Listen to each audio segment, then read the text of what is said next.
মাননীয় মুখ্যমন্ত্রী বিপ্লব কুমার দেব তোমায় জানাই স্বাগতম।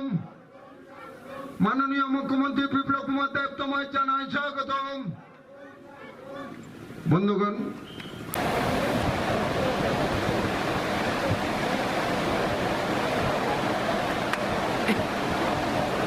মুহূর্তটিকে স্মরণীয় করে রাখার জন্য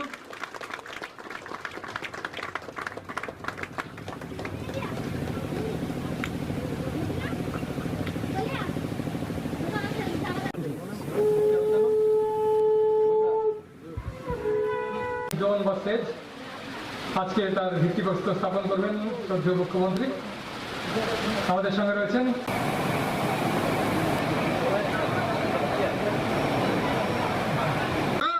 আমাদের রাজ্যের মাননীয় মুখ্যমন্ত্রী খুব ভালো করে জানেন, সেটা আমার বলার কথা না, সেটা আপনারা জানেন।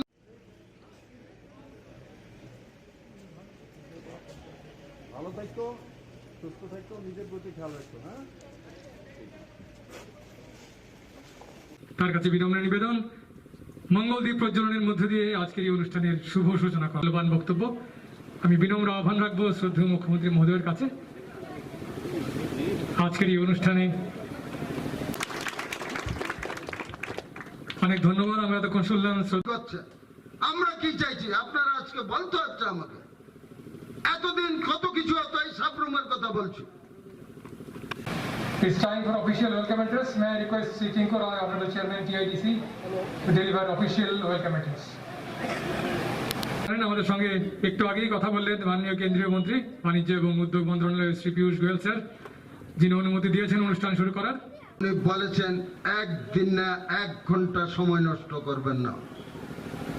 তারপরে যখন নির্বাচন আসবে দেশের রাজ্যের মানুষ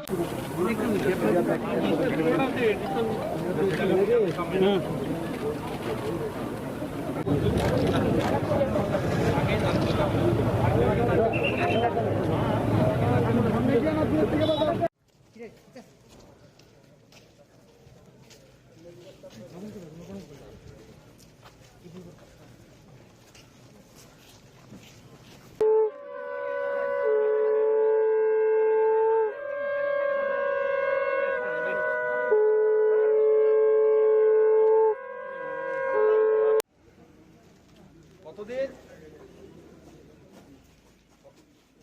আচ্ছা, বাড়িতে কথাবার্তা হয়নি?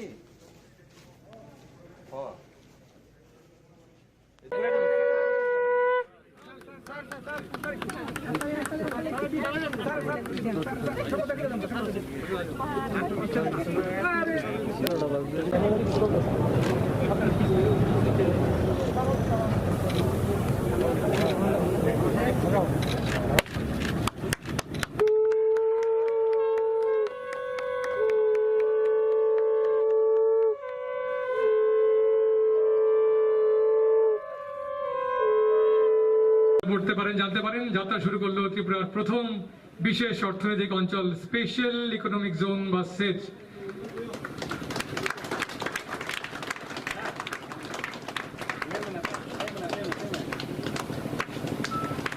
देखिएगा इकोनॉमिक कितना डेवलपमेंट होगा। देखिए SEZ ये बहुत बड़ी एक उपलब्धि है त्रिपुरा के लिए, क्योंकि इसमें लंबे समय ऐसे सरकार रहे हैं, वामपंथी सरकार रहे, जहां वामपंथी सरकार लंबे समय रहे और वहाँ SEZ आए, तो ये अपने आप एक हिस्ट्री है। और इसमें कम से कम 650 करोड़ की लागत डायरेक्ट इनडायरेक्ट होगी। लगभग 5000 लोगों का रोजगार मिलेगी। त्रिपुरा में ऐसा कोई सेक्टर नहीं है जहां एक एरिया में 5000 लोगों को रोजगार पहले मिला है व आगे मिलेगा। यही एक ही सेक्टर है और इसका SEZ होना, और साथ ही साथ SEZ में 2020 में केंद्र सरकार में कुछ सुविधा हटा दिया था, राज्य सरकार ने वो सब ऐड कर दिया। तो इसलिए जो पुराना जो एसईजेड का जो पैटर्न थी, उसी पैटर्न में हमने उसको रखा राज्य सरकार से भर्तुकी देके। तो इसलिए एसईजेड का जो मूल फायदा यहाँ कंप्लीटली मिलेगी। और इसका और एक सबसे बड़ा फायदा जो है, जो फेनी नदी जो है बांग्लादेश बॉर्डर में, ये दिसंबर में कंप्लीट हो जाएगी 2020 ब्रिज जो हो रहा है। ब्रिज। तो वो ब्रिज कंप्लीट होने के बाद सीधा चिटगांग जो बंदरगाह है, जो पोर्ट है, उससे 70 किलोमीटर 70 किलोमीटर के अंदर ये एसईजेड है। तो ये एसईजेड पूरा नॉर्थ ईस्ट के लिए एक नया बिजनेस सेंटर बनने जा रहा है। इसमें आईसीपी भी साथ है, इसमें लॉजिस्टिक हब भी है, इसमें रेलवे का जो स्टेशन गुड्स यार्ड वो भी है। तो इसमें कहीं कुछ कमी नहीं रखा गया। रेलवे है, जलपथ है और साथ साथ नेशनल हाईवे भी है। तो ये एक इंडस्ट्रियल जोन को जो सभी कम्युनिकेशन होना चाहिए, ये सभी कम्युनिकेशन के साथ है। और साथ ही साथ अब इंटरनेट का भी देखें, जो हाई स्पीड इंटरनेट का जो गेटवे है वो भी यहाँ है। तो कुल मिला के ये सिर्फ त्रिपुरा के लिए नहीं, पूरे नॉर्थ ईस्ट के लिए डेवलपमेंट का, रोजगार का एक नया द्वार खुल दिया है। কি হয়ে থাকুন।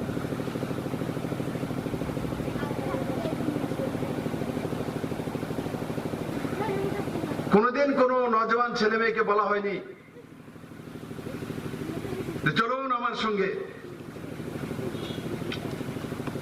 ঘোরাতে কমসে কম চাউল পৌঁছানোর ব্যবস্থা কেন্দ্র এবং রাজ্য সরকার করেছে।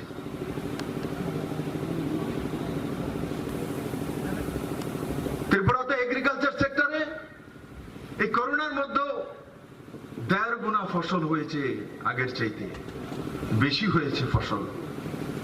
এই করোনার মধ্যে যেখানে গ্রিন ভেজিটেবল মানে সবজি মেঘালয় আসাম থেকে আসতো, এই করোনার সময় আমরা মেঘালয় আসাম থেকে বেশি একটা আনিনি, আমাদের এখানেই আমরা সবজি উৎপাদন করতে সক্ষম হয়েছে। বন্ধুরা, এই করোনা আমাদেরকে স্বনির্ভর করে তুলেছে যে আমরা নিজেরাই সবজি উগাবো, আমরা নিজেরাই কৃষিজাত সামগ্রী বা ফসল তৈরি করব, আর তারপর আমাদের ছোট ছোট ইন্ডাস্ট্রির মাধ্যমে বাজারজাত করব। সেই দিশাতে ত্রিপুরা যাচ্ছে। তার মধ্যে বেশি একটা কোনো চিকিৎসা নেই, শুধু অক্সিজেনের দরকার হয়, আর বাকি আইসোলেশনে থাকতে হবে 14 দিন, তাতে আপনি ঠিক হয়ে যাবেন। ভয় পাওয়ার কোনো কিছু নেই।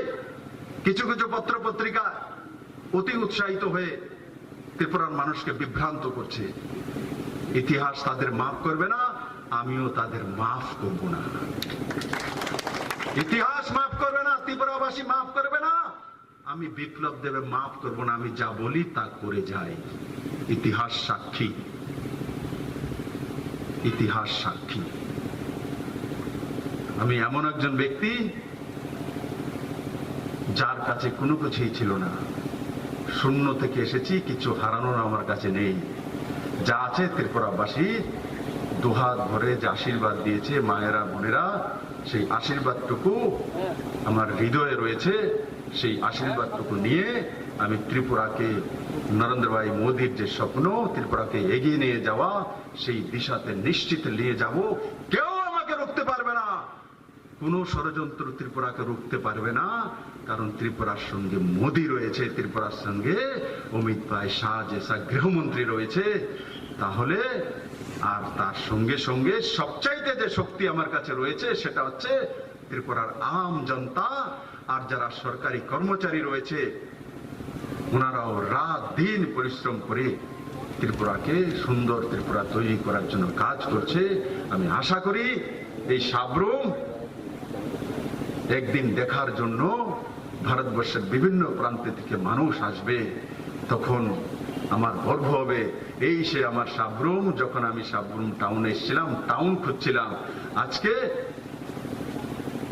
দুনিয়ার মানুষ যখন আসবে সাবরুমে, তখন আমার সেই আশা পূর্ণ হবে যে আমি যেদিন দুঃখ পেয়েছিলাম সাবরুমকে দেখে, যে সাবরুম এত ছোট্ট শহর, সেটাকে বড় করতে হবে, তার জীবনমান উন্নয়ন করতে হবে। আজকে সাবরুম সেই রাস্তায় চলা শুরু করেছে। আমি আশা করি সাবরুম এক নতুন দিশা নিয়ে, নতুন উচ্ছ্বাস নিয়ে, আর সঙ্গে সঙ্গে জুনুন নিয়ে কাজ করা শুরু করবে, আর ত্রিপুরাকেও এগিয়ে নিয়ে যাবে, আর নিজেদের জীবনশৈলীকেও এগিয়ে নিয়ে যাবে। সবাইকে অনেক অনেক ধন্যবাদ। জয় হিন্দ।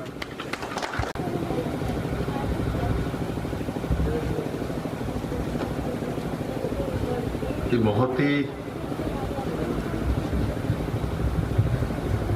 যে কার্যক্রম সাবরুমবাসীর জন্য, সমস্ত ত্রিপুরাবাসীর জন্য আর একটি নতুন দিগন্ত,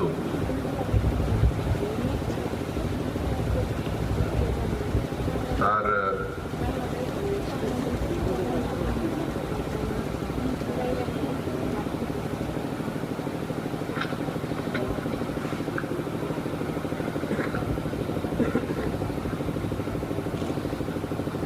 পাথরশিলা রাখা হবে,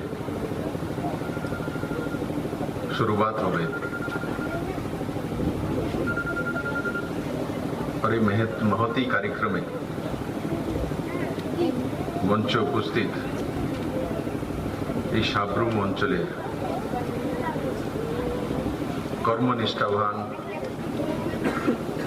ঊর্জাবান, लोकप्रिय विधायक श्री शंकर राय महोदय, टीआईडीसी चेयरमैन आदरणीय टिंकू राय महोदय, सेक्रेटरी इंडस्ट्री किरण गीते, डायरेक्टर इंडस्ट्री प्रशांत गोयल, उपस्थित समस्त सुधी नागरिकवृंद, त्रिपुरा सरकारेर आधिकारिक, मायेरा, बोनेरा, मीडिया बंधुरा स्पेशल इकोनॉमिक जोन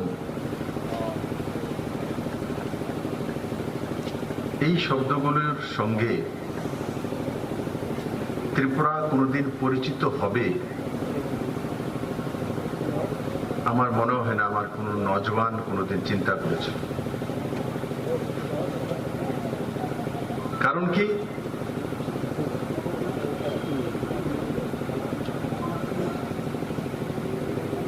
এই উন্নয়নগুলি কিভাবে রোখা যায়, নওজওয়ানদেরকে কিভাবে দল এবং সরকারের উপর নির্ভরশীল বানিয়ে রাখা যায়, তার উপরে বিভিন্ন প্রয়োগশালা ত্রিপুরার বিভিন্ন প্রান্তে তৈরি হয়েছে।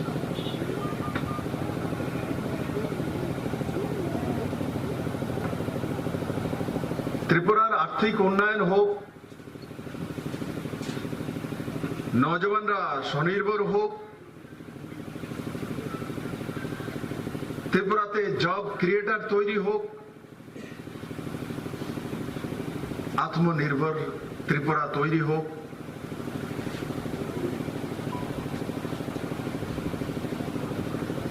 এটা পুরনো সিস্টেমে কোথাও ছিলই না।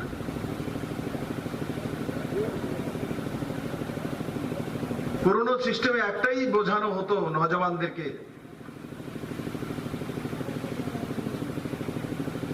আপনি বড় হন, পড়াশোনা করুন,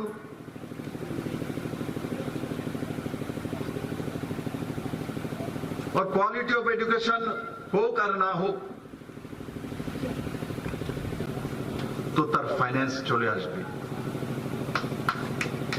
और প্রায় 150 কোটি টাকা খরচা করে,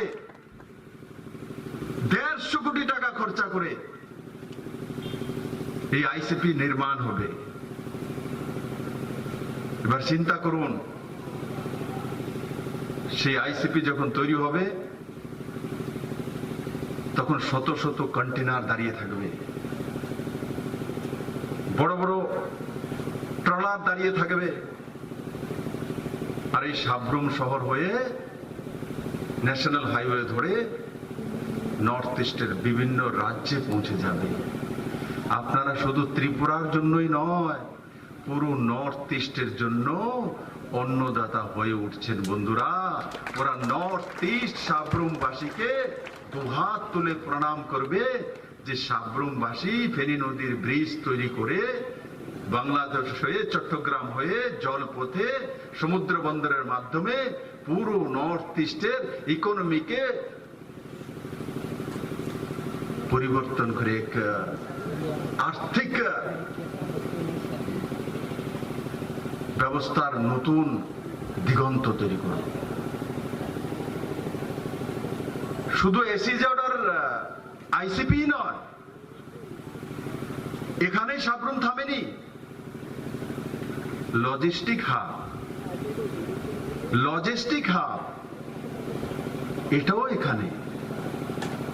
এই লজিস্টিক হাবে কমসে কম 2000 কোটি টাকার বিজনেস করবে, 2000 কোটি টাকা, 2000 crore, 2000 কোটি টাকা মিনিমাম।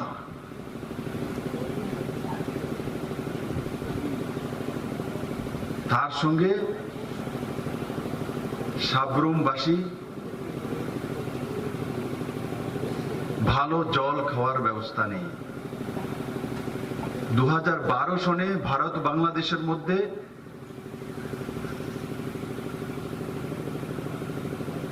সম্পর্ক এবং চিঠির আদান প্রদান হয়েছে কি, যে ফেনী নদী থেকে সাব্রুম শহর অঞ্চলের মানুষের শুদ্ধ পানীয় জলের ব্যবস্থা করা। 2012 সনে 12, 13, 14, 15, 16, 17, 18, 19, 20। আজকে নতুন সরকার আসার পর যখন আমরা পার্টিশন করলাম কেন্দ্র সরকারে, লোকপ্রিয় প্রধানমন্ত্রী নরেন্দ্র ভাই মোদী এবং বাংলাদেশের প্রধানমন্ত্রী শেখ হাসিনা মহোদয়া, উনি যখন ভারত সফরে এলেন তখন সেই 2012 সনের সাব্রুমবাসীর যে স্বপ্ন ছিল যে ফেনী নদীর পরিশোধিত স্বচ্ছ জল আমরা পান করতে পারবো,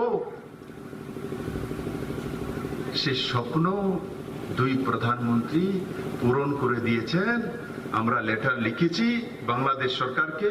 সেদিন রিবা গাঙ্গুলি দাস এসেছিলেন, যে হাই কমিশনার আছে, ইন্ডিয়ান হাই কমিশনার ঢাকাতে, ওনাকে আমি বলেও দিয়েছি আপনি তুরন্ত ফলো আপ করুন। আমরা যে চিঠিটা পাঠিয়েছি সাব্রুমবাসীকে যাতে সেই শুদ্ধ পানীয় জল পৌঁছে দিতে পারি, তাড়াতাড়ি তার পারমিশন আমাদের কাছে পাঠিয়ে দিন, কারণ চুক্তি তো হয়ে গেছে। তো সাব্রুমের কাছে কি আসলো?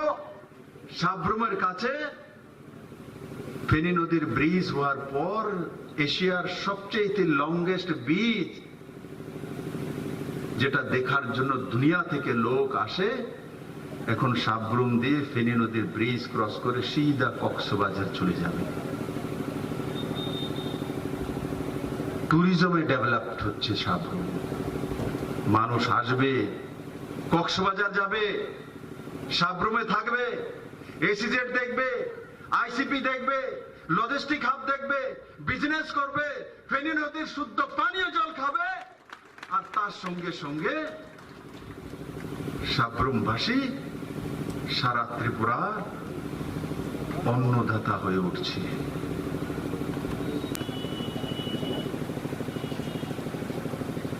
ও তাকে সাহায্য করা, ও তাকে দাঁড় করিয়ে দেওয়া, এই মানসিকতাটাই তৈরি করা হতো না।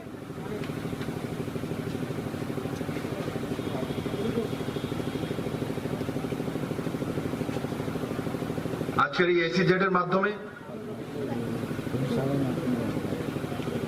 কমসে কম এই অঞ্চলে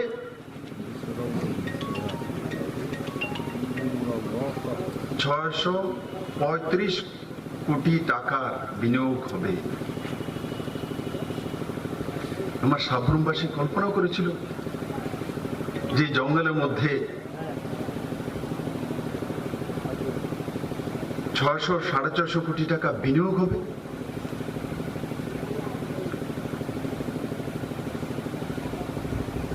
और তার মধ্যে সম্ভাব্য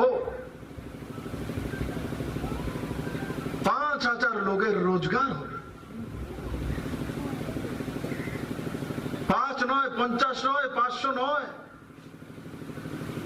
5000 লোকের রোজগার হবে।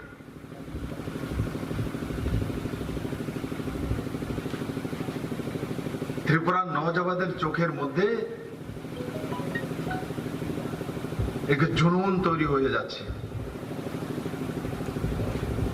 যেখানে আমাদের কর্মসংস্থান হবে, আমাদের ভবিষ্যতে নির্মাণ হবে। আর এসিজেড থেকে 2020-তে কেন্দ্র সরকার কিছু কিছু সুবিধা উইথড্র করে নিয়েছিল,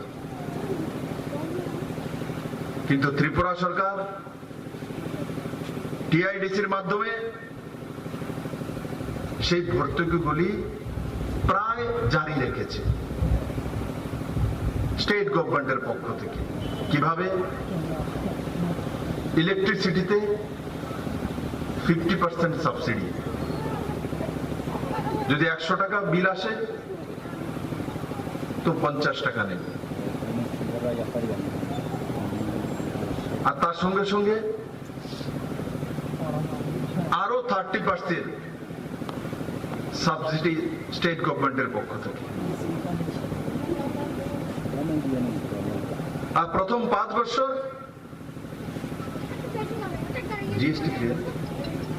জিএসটি ফ্রি।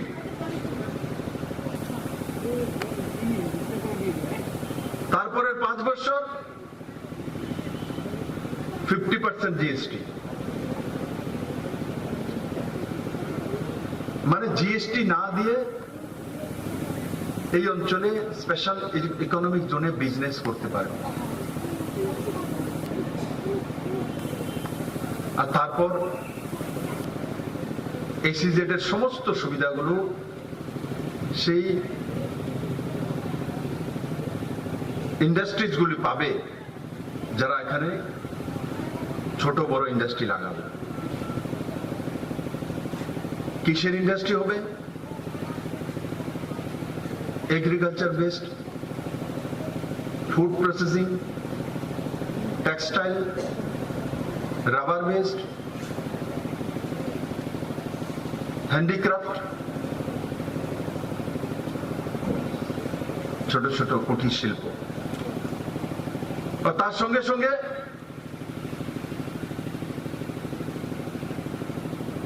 এক্সপোর্ট ইম্পোর্ট বাড়বে। ফেনী নদীর ব্রিজ কমপ্লিট হওয়ার পর চিটাগাং বন্দরের দুয়ার খুলে যাবে সাবরুমের জন্য।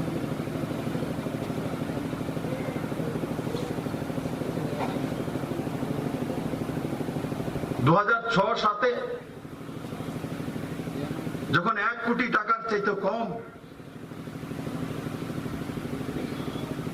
এক্সপোর্ট হতো, 2019-20-এ 30 কোটি টাকার উপর এক্সপোর্ট হয় ত্রিপুরা থেকে। কোথায় 1 কোটি টাকার কাছাকাছি আর কোথায় 30 কোটি টাকা? বন্ধুরা, আপনারা সাবরুমবাসী ভাগ্যবান।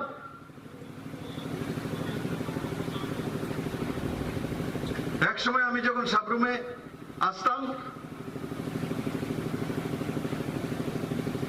নতুন যখন সাবরুমকে দেখা শুরু করেছি, আমার আজও খেয়াল আছে জনসম্পর্কের সময় আমি যখন ত্রিপুরাতে ঘুরতাম তো সাবরুমে এসেছি,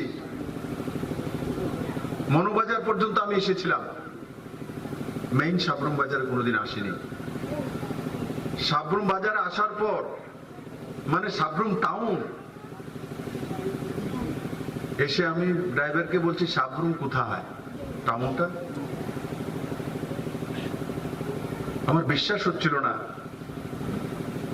যে সাবরুমকে এত অবহেলা করা হয়েছে।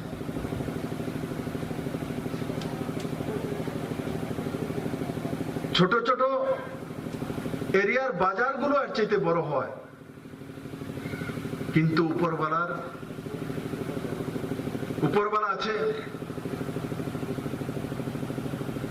দেরি হতে পারে, আন্ধের নয়। আজকে যেই সাবরুমকে শহর হিসেবে চেনা যেত না, আজকে সেই সাবরুম ত্রিপুরার আর্থিক রাজধানী হয়ে উঠতে চলছে বন্ধু।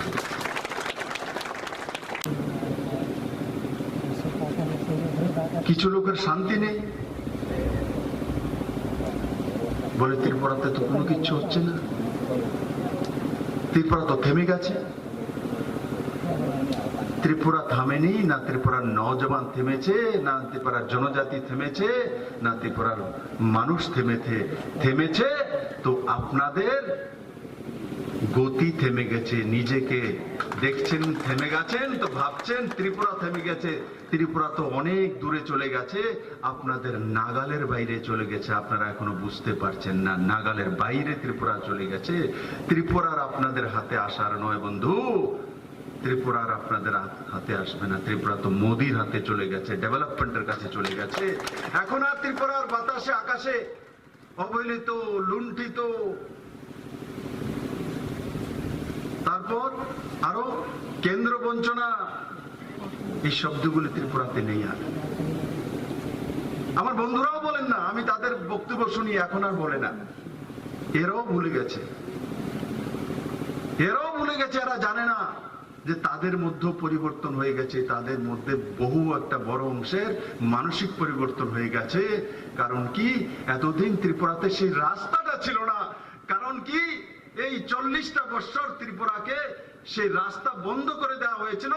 নরেন্দ্র ভাই মোদী আসার পর আমাদের শুধু ত্রিপুরার একটাই রাস্তা ছিল, life line national highway 8 Assam Agartala road. Modi আসার পর এক রাস্তা নয়, 7 রাস্তা খুলে দিয়েছে। 7 রাস্তা কোথা দিয়ে খুলেছে? এক সাবরুমে ফেনী নদী দিয়ে ব্রিজ, ইন্টারন্যাশনাল রোড খুলে দিয়েছে। ইন্টারন্যাশনাল রোড, ন্যাশনাল নয়, ইন্টারন্যাশনাল। পুরো সাউথ এশিয়ার সঙ্গে ত্রিপুরা বাণিজ্য করতে পারবে, পুরো নর্থ ইস্ট বাণিজ্য করতে পারবে। 2, চিটাগাং বন্দরে হলদিয়া থেকে জাহাজ আসার পর বাংলাদেশের ভেতর দিয়ে 200 কিলোমিটার বাই ট্রাক বা বাই বাসে এসে আখাউড়া আগরতলাতে, মাত্র 600 কিলোমিটারে আগরতলা। হলদিয়া থেকে আগে যেখানে 1600 কিলোমিটার, 1600 কিলোমিটার ছিল। যদি হলদিয়া থেকে আমরা বাই রোডে আসতাম তো 1600 কিলোমিটার, আজকে 600 কিলোমিটারে চলে আসছে আখাউড়া হয়ে। 3রা দাউদকান্দি হয়ে গোমতী। 3 দিকে জলপথ খুলে গেছে। আরে আমার ত্রিপুরাবাসী যেখানে আছে, কেউ লংতলায় ভেরি হোক, আর কেউ জম্পাই হল হোক, কেউ আগরতলা হোক, জলপথে ত্রিপুরার 3 রাস্তা খুলে যাবে কেউ কল্পনা করেছিল? কেউ কোনদিন স্বপ্ন দেখেছিল? কেউ দেখেনি। নরেন্দ্র ভাই মোদী দেখেছে, তো ত্রিপুরার জন্য জলপথে 3 রাস্তা খুলে দিয়েছে। আর আমার তখন তাদের প্রতি দয়া হয়, যখন গোমতীতে ট্রায়াল রান হয়েছে, ছোট ভেসেল এসছে, তখন বলছে মোদী আর বিপ্লব দেব তো গোমতী দিয়া ডিঙ্গি নৌকা নয়ে আইছে।